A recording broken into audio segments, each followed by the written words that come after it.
as the scorching Phoenix sun began to set in the twilight hours. Rachel carefully descended the stairs of their colonial-style home in the quiet residential neighborhood of Paradise Valley, cradling her heavily pregnant belly. "Rachel, let me help you." Michael rushed to her side, tall and handsome in his Brooks Brothers suit. His expression always radiated kindness.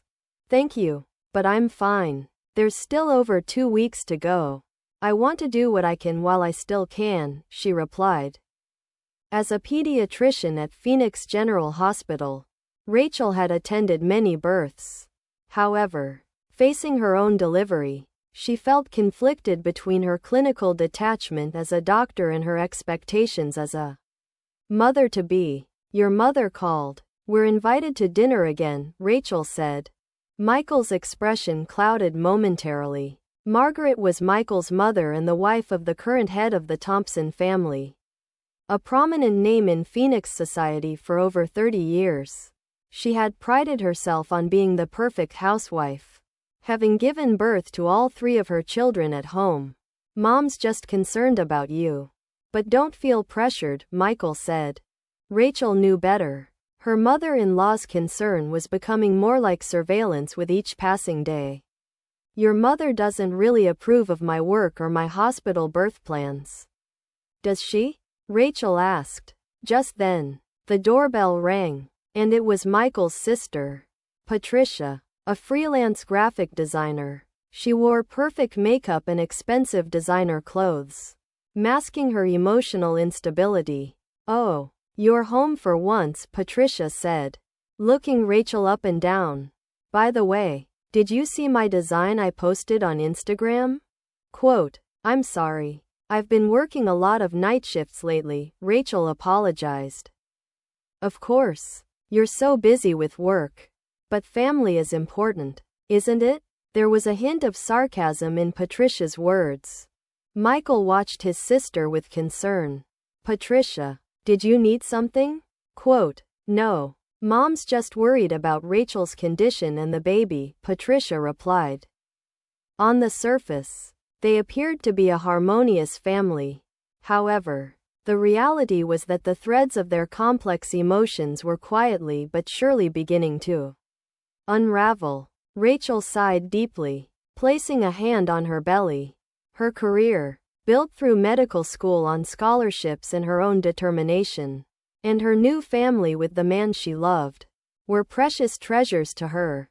However, as her due date approached, her mother-in-law's interference intensified, her sister-in-law's attitude gradually changed, and Michael's business trips increased. That night, Rachel woke up feeling pain. Sharp cramping shot through her lower abdomen, and cold sweat trickled down her back. There were still more than 2 weeks until her due date.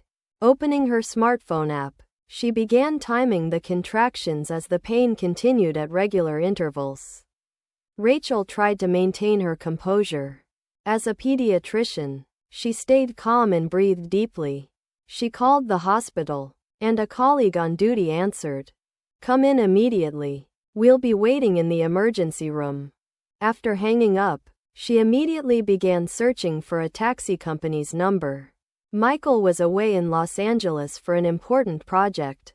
Suddenly, the doorbell rang. Rachel tensed at the unexpected visitor in the middle of the night. Looking through the peephole, she saw Margaret with perfect makeup and an agitated Patricia. "Rachel, open the door," her mother-in-law's voice carried more authority than usual. The scent of overpowering perfume wafted through the entrance.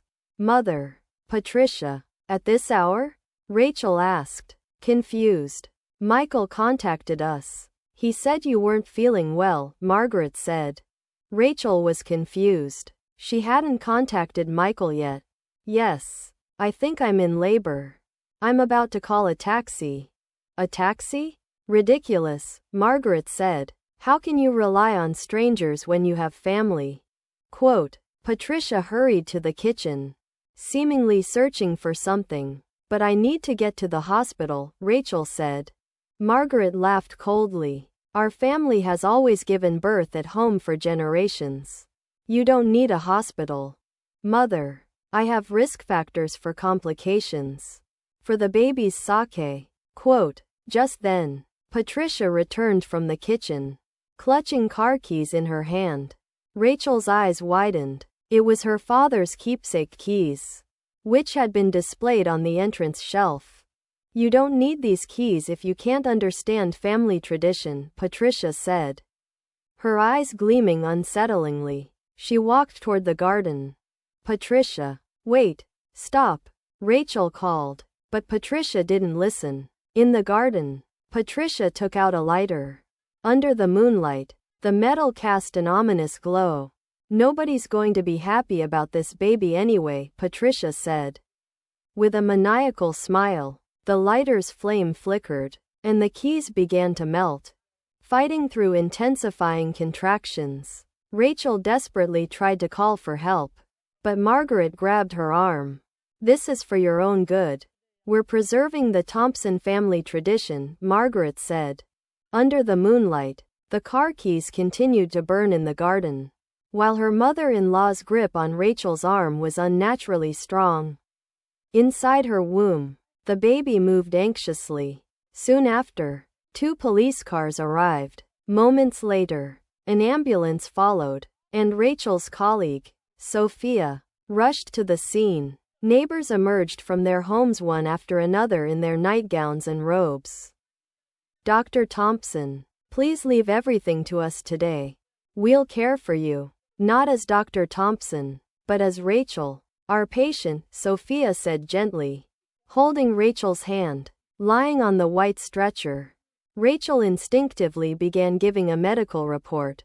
36 weeks pregnant, first child, regular contractions at 7-minute intervals. Sophia gently held her hand. We know all that. Just focus on your breathing now. Tears welled up in Rachel's eyes at those words. Meanwhile, police officers were restraining an agitated Margaret and Patricia separately. Another officer was photographing the burnt remains of the car keys scattered on the lawn. With each flash, the bizarre scene in the sophisticated garden was illuminated.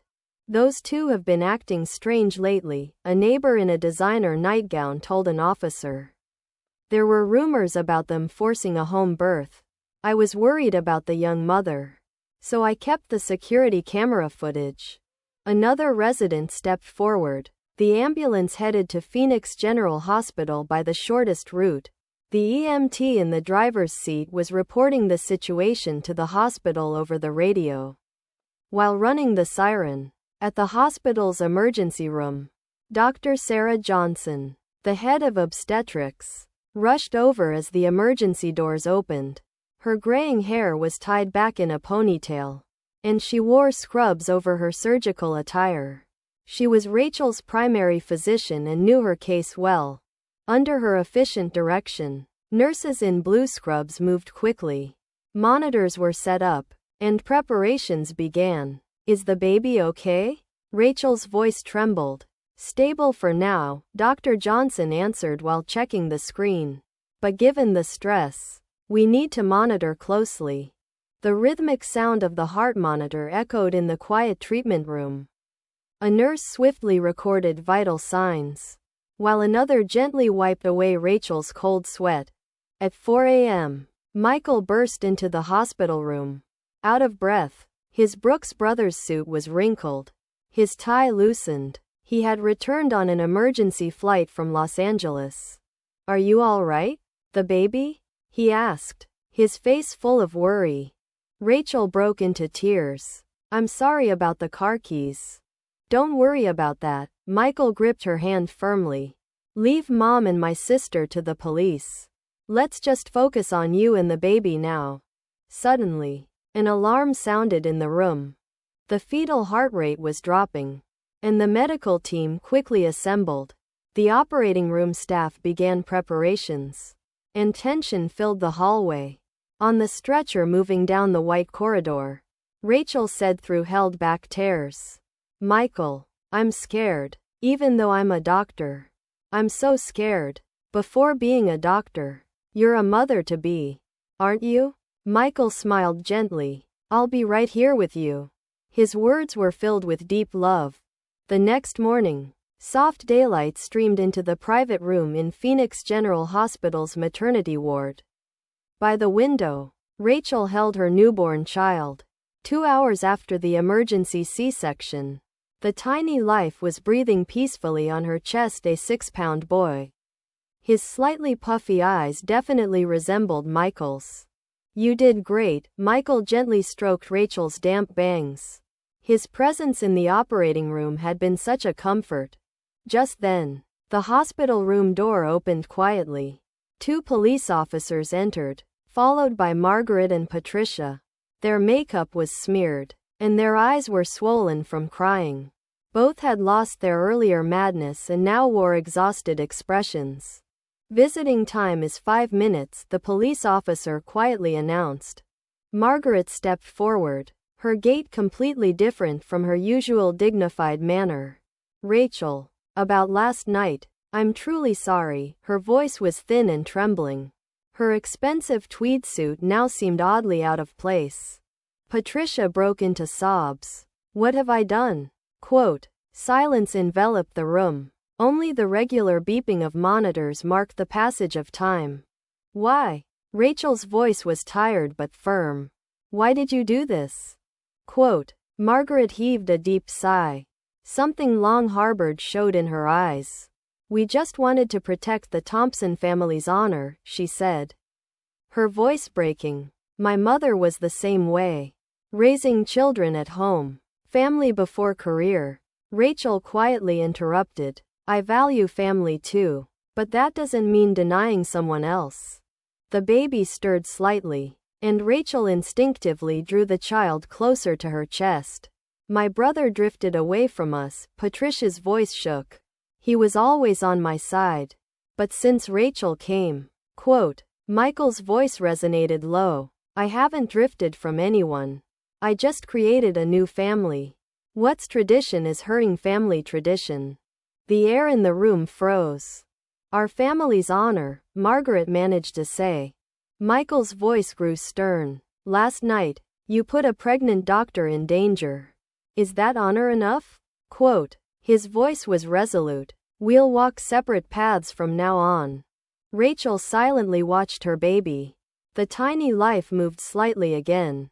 We're filing charges with the police, Michael continued, and requesting a restraining order. This is non-negotiable. We have a new life to protect.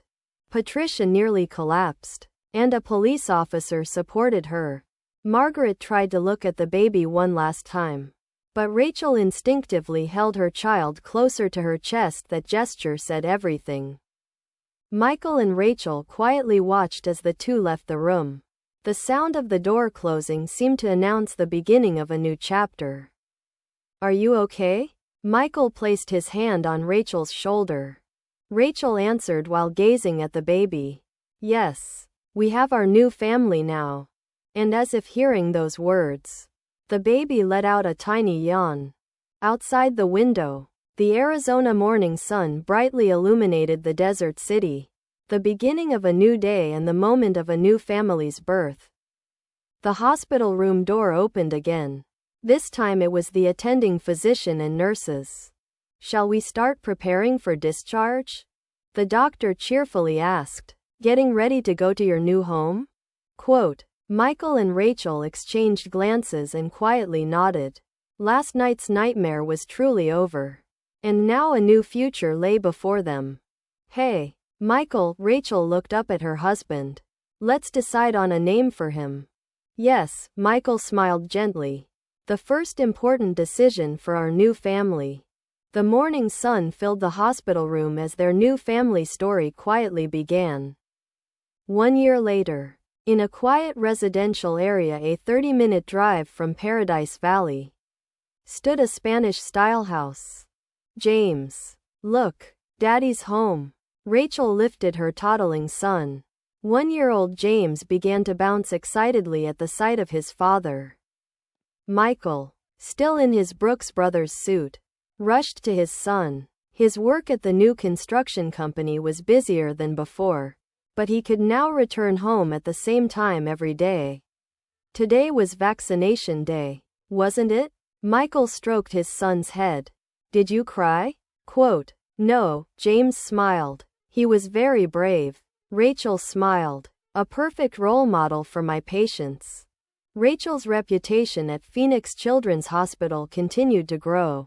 Although balancing childcare and work wasn't easy, the hospital supported her with flexible working arrangements. On the living room table lay a letter that had arrived that day.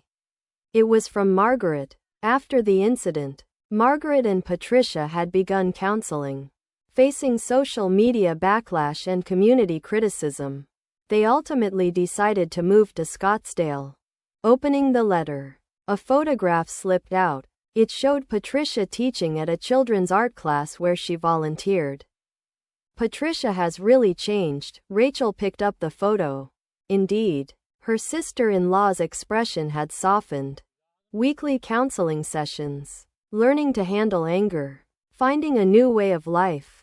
Everything had gradually changed, Michael said. Reading the letter, her mom even started an online petition on change.org for child care support for working mothers. Unbelievable, Rachel smiled quietly. People can change, Michael nodded. And sometimes sad events can be the catalyst. Rachel noticed the last part of the letter.